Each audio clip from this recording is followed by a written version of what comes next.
everybody, welcome back to my channel. This is cassava. Cassava is also called yuca in Spanish, well, in Mexico they call it yuca, but cassava is a long root that grows underground, of course, but it's less in sugar, so it's a good substitute for potatoes for those who have diabetic issue. It's better to eat cassava because it doesn't hike up the sugar level like potatoes do. So this is cassava, and I get it ready-made just like the chips that you're looking at. But if you get the real vegetable, it's very hard to clean because it has a very hard skin. And you can find yuca or cassava in many supermarkets, you know, the root itself. So I take a shortcut. I just buy it frozen chips like the one you're looking at. So I have them in salt water and I'm going to boil them until they're a little soft. And I'll show you a recipe that I'm making today, which is going to be very interesting, so stay tuned. So I just boiled them for about 5 minutes, and you know, if you pierce your knife and it goes through, it's cooked, but it's not cooked thoroughly, and that's exactly what I need. So I'll show you the next step. So as you can see, I'm boiling a couple of eggs, and I want hard-boiled eggs. So this is going to take about 10 minutes. So while the eggs are boiling, I'm going to make the seasoning. So here I have chopped up red onion, half an onion. I have about 2 tablespoons of olive oil. I never show how I chop the vegetables because everybody knows how to chop them. There are many videos where half the video is just showing how you chop everything up. I don't do that. I just go very practically straight to the point. So here I have olive oil is heating up, and I always use a bigger pot than the content. So whenever the oil splatters, it stays within, it doesn't splatter outside of the pot. So yeah, try and use the bigger pot than the content. The onions are cooking nicely. So here I have some dry spices. I have cardamom pods. These are cardamom pods, some cloves, black peppercorns, and cinnamon stick. I have some fenugreek seeds here and cumin. So the dry spices, in those dry spices with the onions. Now this is going to bring a very nice flavor, and the aroma would be fantastic. So I always use dry spices. I saute them in the oil to get the flavor out. I'm starting to smell all the spices, cardamom seeds. I mean cardamom pods. When they hit the oil, the aroma is so beautiful.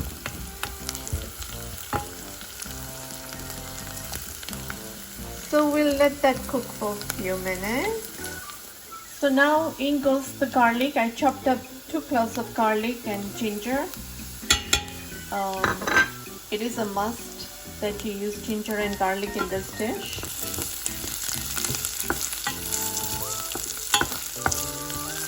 Now the aroma is even more fantastic.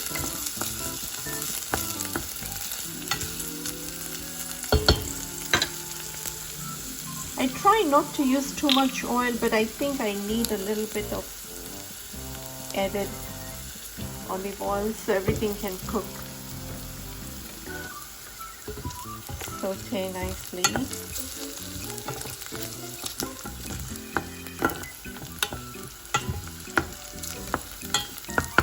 So we'll let this cook until the ginger and garlic are a little bit golden brown to get the flavor. So now it's ready for the wet ingredient, which is the tomatoes.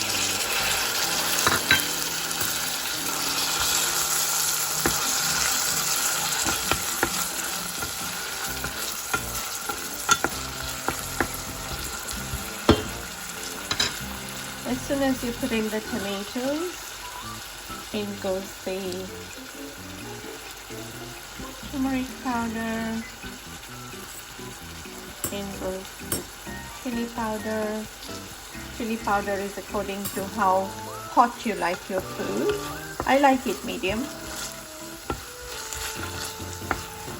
So now we'll let the tomatoes soften up and disintegrate, which will make the nice gravy.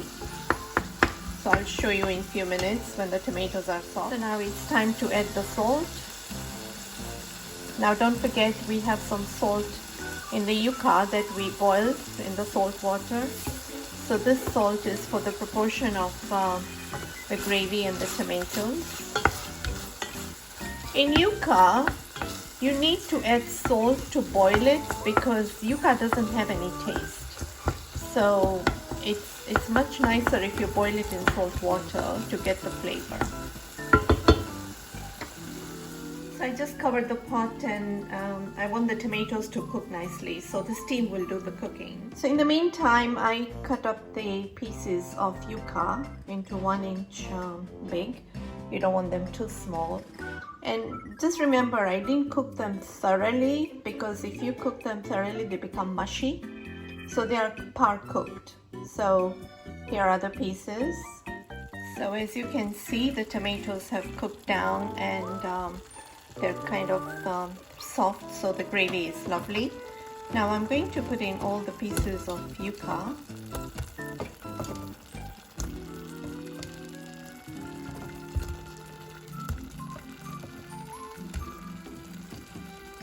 We want the gravy to coat the yuca pieces or the cassava pieces.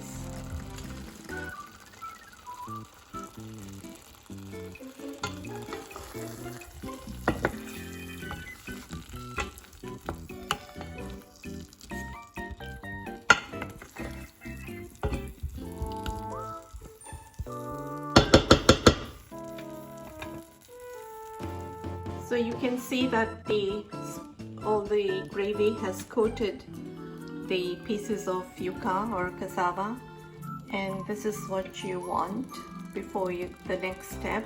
I'm going to add the liquid in a few minutes, and until then I'm just going to cover and let that cook, simmer for a few minutes before I add the liquid. Normally we use cilantro leaves to garnish, but I'm going to add some cilantro leaves while it's cooking because that's how you get the flavor, the real flavor of cilantro.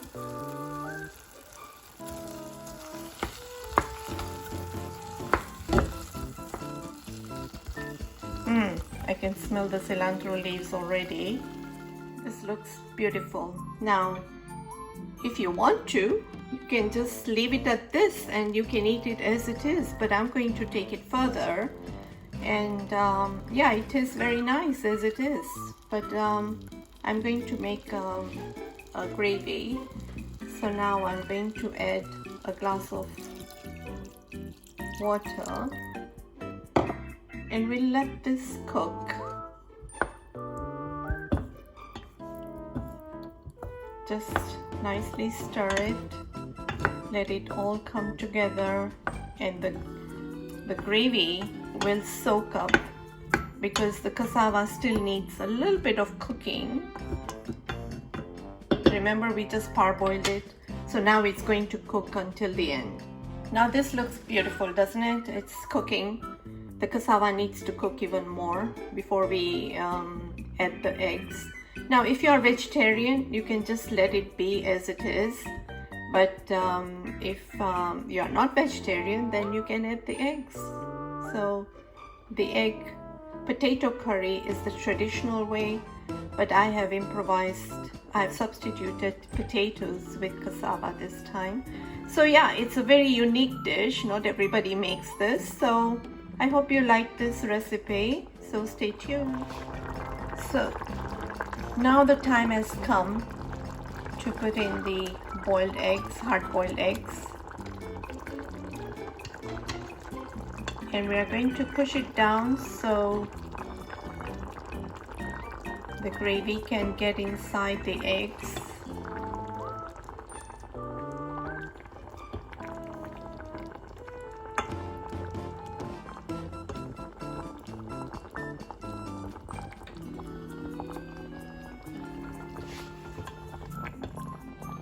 Yeah. So now they are all immersed in the gravy. And now we're going to cover the pot and put it on a slow heat so everything can mingle with each other. And it will be a nice cassava egg curry in a few minutes. So another ingredient I'm going to add is baby spinach. And I'm going to use that as a garnish. So it will be a nice, healthy, complete dish. So now it's ready. The cassava egg curry is ready. It looks wonderful. I'm going to sprinkle a little bit of spinach on the top to add the iron content and some greenery. So yeah, this is a new dish called cassava egg curry instead of potato egg curry. So I hope you like my recipe, and I just tasted it. It's just fantastic. The taste is so delicious. So try and make it. Write comments. I would love to hear from you. And this is a full meal. You know, it has protein, iron, and the carb, which is not the bad carb, it's a good carb. So please like, share and subscribe my channel, and I'll see you in the next video. Until then, bye bye.